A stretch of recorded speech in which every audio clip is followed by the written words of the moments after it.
Hi guys, welcome back to my channel. അപ്പോൾ ഇന്നൊരു shopping day ആണ്. വേറെ എവിടെയല്ല, എൻ്റെ ഫേവറേറ്റ് സ്ഥലമായ എസ്പ്ലനേഡ്, കൊൽക്കത്ത എസ്പ്ലനേഡ് ആണ്. അപ്പം ഞാൻ മാത്രമല്ല ഇന്ന് പോകുന്നത്, എൻ്റെ കൂടെ എൻ്റെ ഫ്രണ്ട്സും ഉണ്ട്, വിദ്യ ചേച്ചിയും ഭീമയും. നമ്മൾ പൾട്ടിൽ നിന്ന് ലോക്കൽ ട്രെയിൻ പിടിച്ചാണ് പോകുന്നത്. അപ്പോൾ എൻ്റെ തൊട്ടപ്പുറത്തിരിക്കുന്ന വിദ്യ ചേച്ചിയും അതിന് തൊട്ടപ്പുറത്തിരിക്കുന്ന ഭീമയുമാണ്. നമ്മൾ ട്രെയിനിൽ എന്തായാലും കയറുമ്പോൾ ഈ ചെറിയ ചെറിയ സാധനങ്ങൾ വന്നുകൊണ്ടിരിക്കും. കമ്മലും മാലയും ക്ലിപ്സും ബാൻഡ്സും ഇതെല്ലാം വന്നുകൊണ്ടിരിക്കും. നമുക്ക് വേണമെങ്കിൽ വാങ്ങിക്കാം. ഇത് കഴിഞ്ഞ് നമുക്ക് മെട്രോയിലാണ് കയറേണ്ടത്, ദംദമിൽ നിന്ന് മെട്രോ.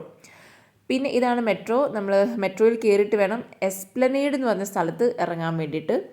നമ്മൾ എസ്പ്ലനേഡ് അങ്ങോട്ട് ഇറങ്ങുമ്പോൾ തന്നെ നമ്മുടെ ഷോപ്പിംഗ് ഒരു എന്താ പറയുക, ആ ഒരു ഷോപ്പിങ്ങിൻ്റെ തുടക്കം അവിടെ നിന്നാണ്, അവിടെ നിന്ന് തുടങ്ങുവാണ്. പിന്നെ അവിടെ കിട്ടാത്ത സാധനങ്ങളില്ല, എല്ലാ സാധനവും കിട്ടും. നമ്മൾ എന്ത് വേണമെന്ന് പറഞ്ഞാൽ അവിടെ എല്ലാം കിട്ടും. ഷൂസ് ആയാലും സാൻഡൽസ് ആയാലും ഡ്രസ്സായാലും എല്ലാം. ഇപ്പം മെൻസിൻ്റെ ആയാലും വുമൻസിൻ്റെ ആയാലും ഇഷ്ടം പോലെ സാധനം വളരെയധികം ചീപ്പ് റേറ്റിൽ കിട്ടും. ഈ കണ്ട ലെഹങ്കാസിൻ്റെ വിലയ്ക്ക് ഞാൻ ചോദിച്ചപ്പോൾ ഈ പുള്ളി ഇട്ട് ഈ ആൾ ഇപ്പം ഈ ഒരു ലെഹങ്ക നോക്കുന്നില്ല, ആ സംഭവം 1700 ആണ് ഈ ലെഹങ്കയൊക്കെ വരുന്നത്, വിത്ത് ബ്ലൗസ് സ്റ്റിച്ച് ചെയ്യണം. പക്ഷേ ഭയങ്കര ചീപ്പ് റേറ്റാണ്.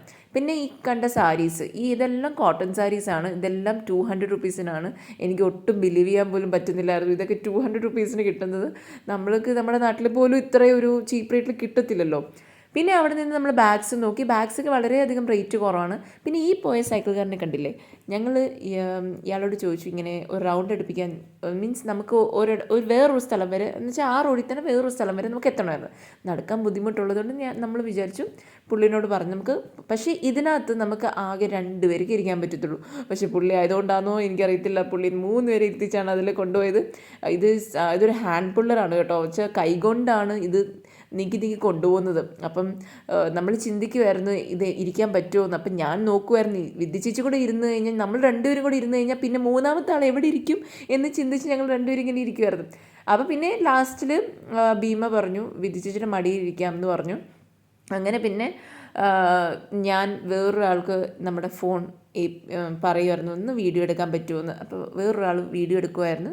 അപ്പോഴത്തേക്ക് ഭീമ ആലോചിക്കുമായിരുന്നു ഞാൻ എവിടെ ഇരിക്കും എന്ന് ഭീമ ആലോചിച്ചുകൊണ്ടിരിക്കുമായിരുന്നു. പിന്നെ അതെല്ലാം കഴിഞ്ഞപ്പോൾ പിന്നെ ഭീമ അത് ഇരുന്നു, വിധിച്ചിട്ട് ബാഗ് പുറയിൽ വെച്ചു, ഭീമ ഇരുന്നു. സത്യം പറഞ്ഞ് ഇയാളെ സമ്മതിക്കും കേട്ടോ, നല്ല ഒരു പ്രായമുള്ളൊരു ആളാണ് കേട്ടോ, 10-60 വയസ്സ് എന്തായാലും കാണും. പുള്ളിക്ക് ചിരിയും വരുന്നുണ്ട്. ഞങ്ങൾ 3 പേരുമാണ് ഇതിൽ ഇരുന്ന് പോകുന്നത്.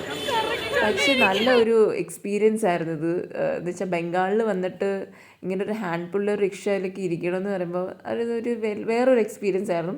നല്ല ക്രൗഡഡ് പ്ലേസ് ആണ്. അപ്പോൾ അവിടേക്ക് നടന്ന് നമുക്ക് നമ്മൾ തളർന്നു പോകും. അപ്പം ഞങ്ങൾ വിചാരിച്ചു എന്നാൽ പിന്നെ ഇങ്ങനത്തെ ഒരു ഹാൻഡ് പുള്ളറിനെ കിട്ടിയല്ലോ, എന്നാൽ പിന്നെ നമുക്ക് ഒരു സ്ഥലം വരെ ഡ്രോപ്പ് ചെയ്ത് അത്ര നല്ലതായിരിക്കും എന്ന് പറഞ്ഞിട്ട് വിധിച്ചേച്ചിക്ക് ചിരി വരുന്നുണ്ട്, എനിക്കും ചിരി വരുന്നുണ്ട്.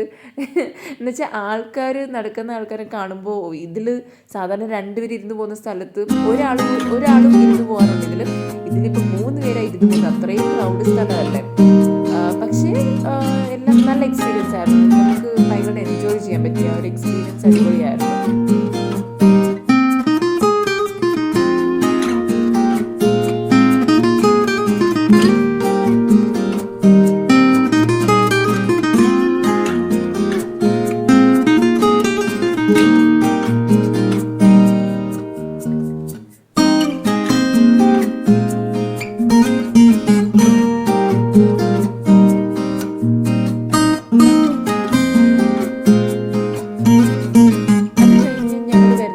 സെക്ഷനിലാണ്, ഇത് ഫുള്ള് ടോയ് സെക്ഷനാണ്. അപ്പം നമ്മൾ ടോയ്സൊക്കെ ഇങ്ങനെ കണ്ടുകൊണ്ടിരിക്കുമായിരുന്നു. ഒരുപാട് ടോയ്സ് ഉണ്ട്. ഇപ്പോൾ വിദ്യചേച്ചി ഇങ്ങനെ ടോയ്സൊക്കെ വാങ്ങിക്കുമായിരുന്നു. അത് കഴിഞ്ഞ് നമുക്ക് വിശന്നു, നമ്മൾ ബർഗർ കിങ്ങിൽ കയറി. നമ്മൾ വെച്ചു എന്തെങ്കിലും കഴിച്ചേക്കാം എന്ന് വെച്ചാൽ ഒരുപാട് നമ്മൾ നടന്നുകൊണ്ട് നമുക്ക് ഭയങ്കരമായിട്ട് വിശന്നു പോയി. പിന്നെ നമ്മൾ ബർഗർ കിങ്ങിൽ കയറി. നമ്മൾ സാധാരണ ഓർഡർ ചെയ്യുന്ന പോലെ തന്നെ അവിടെ സ്ഥിരം ഒരു ഓഫറുള്ള ഒരു ബർഗർ കാണും. അപ്പോൾ നമ്മൾ ആ ബർഗറൊക്കെ ഓർഡർ ചെയ്തു. പിന്നെ നമ്മൾ കഴിച്ചു. അത് കഴിഞ്ഞ് നമ്മൾ പുറത്തോട്ട് വന്ന് നമ്മൾ പോകാറായി എന്ന് പറഞ്ഞുകൊണ്ട് നമ്മൾ ഇറങ്ങി വന്നത്. പക്ഷെ നമ്മൾ വീണ്ടും അവിടെ ഇവിടെയൊക്കെ ചെറുതായിട്ട് വീണ്ടും ഷോപ്പ് ചെയ്യാൻ തുടങ്ങിയായിരുന്നു. പിന്നെ നമ്മൾ മെട്രോ സ്റ്റേഷനിൽ വീണ്ടും എത്തി. അത് കഴിഞ്ഞിട്ട് പിന്നെ നമ്മൾ തിരിച്ച് വീട്ടിലോട്ട് പോയി. ബൈ. അപ്പോൾ ഇതാണ് നമ്മുടെ മെട്രോ വരുന്നത്. ഇതിൽ കയറി നമുക്ക് ദംദം ഇറങ്ങിയിട്ട് പിന്നെ അവിടെ നമുക്ക് ലോക്കൽ ട്രെയിൻ പിടിച്ചിട്ടുണ്ട് നമ്മുടെ വീട്ടിലെത്താൻ വേണ്ടിയിട്ട്. അപ്പോൾ എല്ലാവർക്കും വീഡിയോ ഇഷ്ടപ്പെട്ടെന്ന് വിചാരിക്കുന്നു. Thank you so much.